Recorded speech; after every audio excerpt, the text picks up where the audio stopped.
Hey Harmonizers, it's time for more horse shopping, and this time we're going to see a 5-year-old Percheron quarter horse cross. Her name is Ginny, and we're pretty excited to take a look at her. Now, this facility where we're going to see her doesn't have an indoor arena, so we're going to be looking at her outside, which should be a little bit interesting. They do have a little indoor barn area to tack up, so this is a little look inside. You can see I've got Sarah and Franny in with me taking a look at little Ginny here, and she's getting all saddled up, and it was really good to handle with all of this. The owner said she was about 15 hands, and that looks kind of right. And as we walk her out here, she said normally she rides her in a different field, but because of kind of the icy weather we've had, she brought her out to this different field, which is a field that she's never rode in before. It's a really large field, and it's not fully fenced in. So I'm already kind of impressed that, she didn't really do any groundwork before getting on and was just like, yep, I can get on this, younger, greener horse, and was okay, not worried about her taking off on her or something like that. So I think that's awesome because not all horses can do that, especially green horses.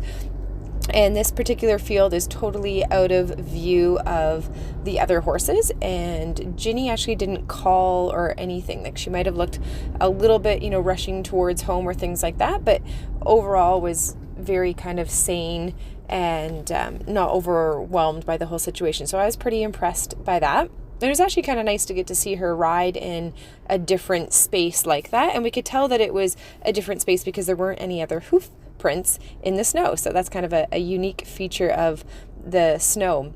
So when it came to asking her to do some canter, she had a hard time. So this is the owner riding her for us. She had a hard time getting her to get that canter. So like here she gets a little bit of a right lead. She actually couldn't get the left lead. And mostly that's because Ginny is kind of pulling towards the out. We can't say the out gate because there isn't really a gate, but pulling towards where her friends were.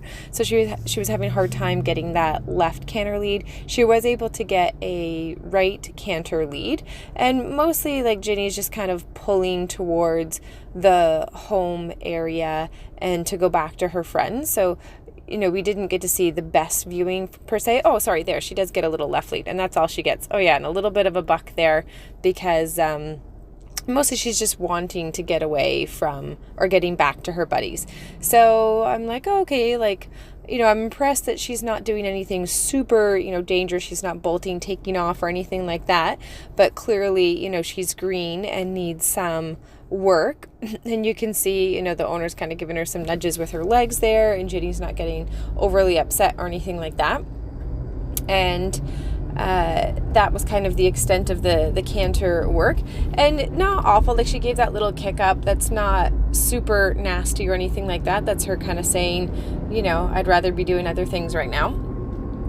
And so this is me getting on her now at the mounting block. And she did say, she's not the best at the mounting block. It's something that they were needing to work on. So I was like, that's okay. Like, I'll just take my time here. She doesn't need to get it perfectly, but I'll take my time. And one of my favorite tips for when you're trying to help a horse get better at the mounting block is to just get on the mounting block and try to reposition the horse as best you can from the mounting block. And try not to be so particular that your horse has to stand at the mounting block in this particular direction on this particular side of the mounting block, because when you have all of those expectations, you just make finding the answer so difficult, when really the answer that you want as a starting place is just please stand still beside the mounting block and in a way that I can get on, and then you can reward and kind of go from there.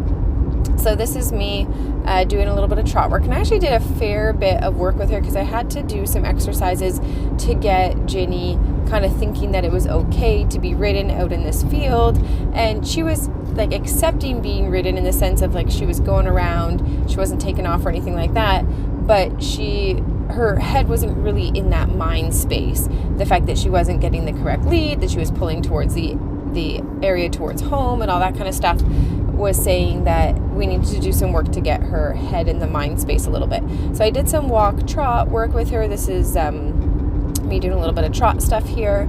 And then I played around with a fair bit of psychology principles with her to help get her a little bit more in a willing space to be ready to ride and try some canter work out in this big field. Overall, I was pretty impressed with how smooth Ginny is. She's very comfortable to ride. I felt like I could sit that trot for quite a while. It was really, really comfy. And that's really nice because when you're looking for a horse that's going to be for beginners, it's great if they don't cause you to be too bouncy, because you're looking for a horse that doesn't, scare people who don't have a lot of confidence, and being smooth to ride is definitely key for that. You can see I'm just giving her a really relaxed rein. I'm not really asking for contact or anything like that. We're just focusing on willingness to go, which is a really important thing to remember, that you can't ask for too many things at the same time. So asking for contact doesn't really go hand in hand with asking the horse to be comfortable going. Usually the horse needs to get fluid and forward in their movement before you can ask for contact and collection, because collection is capturing that forward energy. So as I get her going a little bit more, she's starting to feel a little bit more willing to carry forward, and I just start to gauge that interest in starting to get that canter work. And she's giving me some nice little licks and chews. She's giving me some nice breathing out, and her rhythm's getting a lot more consistent and flowy, which I'm really happy about. And overall, as I'm riding her, I feel pretty at ease. I don't feel like she's going to do anything scary or nasty. She's riding in this big giant open field that's not enclosed and fenced in, and she's tolerating it really, really well. So that shows me that she's got a really nice nature, perhaps a little bit of a lazy nature, but that's okay.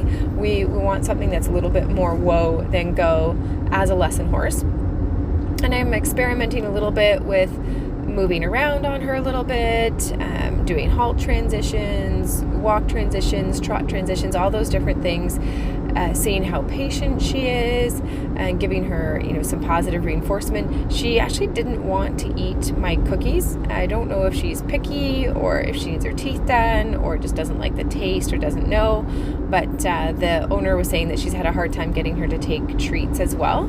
And so I find that interesting that she didn't want to eat our little cookies. Most of the horses love our little fiber nuggets. They're just like little condensed hay cubes, and they find them delicious.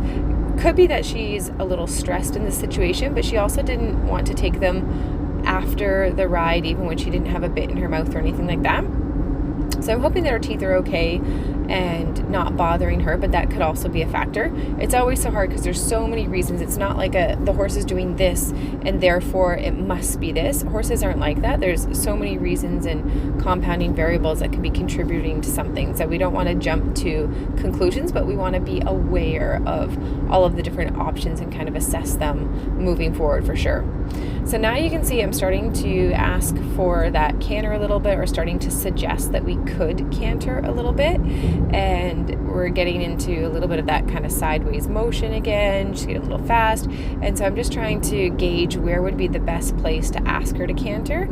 And in her sake, cantering towards home is going to be the most successful. And so that's what she does here. She does a nice little canter coming towards the home area, but I don't want to let her just stop at the end where all her friends are, closest to the end where her buddies are. So I still have her trot to the far end of the field before she gets to slow down and have a break or get a cookie or anything like that, just to help make sure she understands that we can't just hang out where our buddies are. We want to try to balance out where her rest zones are, where those happy places are. Just try to make that far end of the arena a little bit more desirable. So she did that really well. I found her comfortable to canter as well, which was really nice.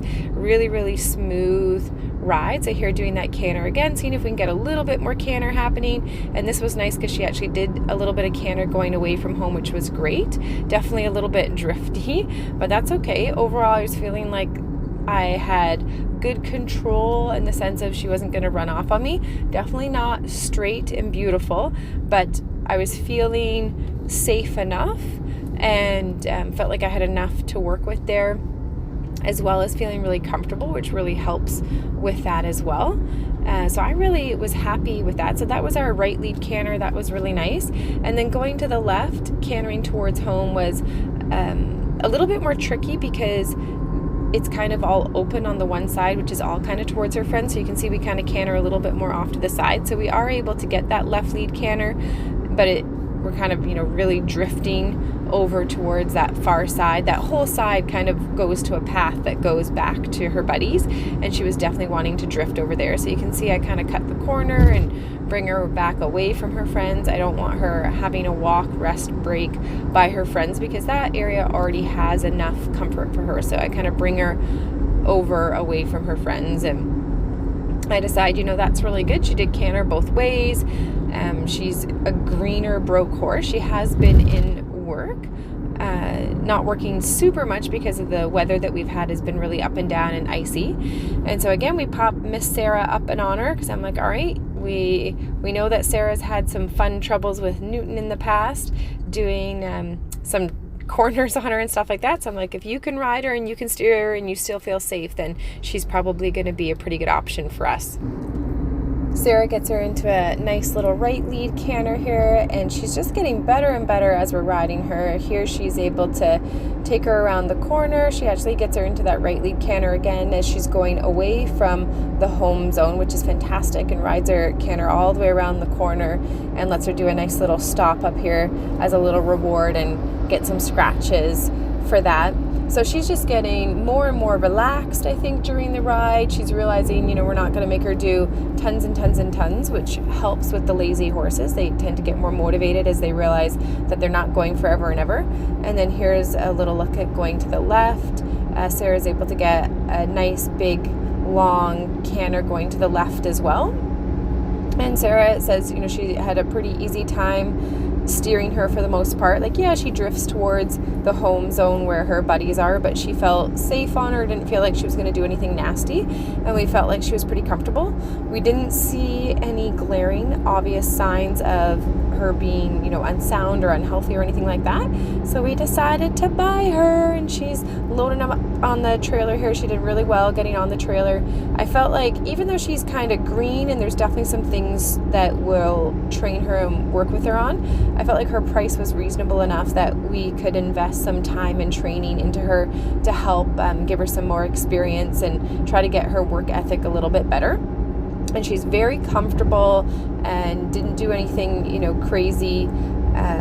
So I feel like even if she doesn't work out as a lesson horse because maybe she's too slow or, maybe doesn't like the beginners or something like that, there's still going to be lots of people, if we wanted to resell her and find her a new home, that will appreciate the fact that she's a nice, sane, comfortable horse. And even though she's hard to get into canter, sometimes that can be a great thing for some people. So we'll just have to see how she does when we get her home, if we can get her a little bit more motivated. Here I'm trying to push her bum over. I'm like, go over, get her all hooked up nice and safe in the trailer there, and give her a nice grain meal on the trailer so that way she can have some positive reinforcement for going in, which she did enjoy eating her dinner, so that was nice to see.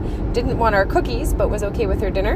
And then when we got her home, we brought her into the arena just to double check her size, and she did stick at like 15.1 or just kind of a hair under 15.1. So her size was kind of true to what her owner said, which is always nice to have. Now, obviously we saw her and we liked her size. And then here she is in her blankets that we put her in, and we're introducing her to her new friends in the indoor arena because the footing is not the greatest outside. So we thought much safer to have her in the indoor arena so she can meet everybody. She's got Aspen there. She's got Secret and Pumpkin all running around like crazy horses. Really, they're just really happy to be off of the ice and snow and just moving around. She wasn't super excited to meet everybody, but everybody else was just happy to run around. So that was really nice to see that she was easygoing with the other horses as well. So I'm super excited to see how she progresses over the next month or so with a little bit more training and miles and exposure to all of our crazy stuff that we have at our farm, the jumps and the obstacles, Pumpkin being the boss there. And I'll keep you updated on how she goes.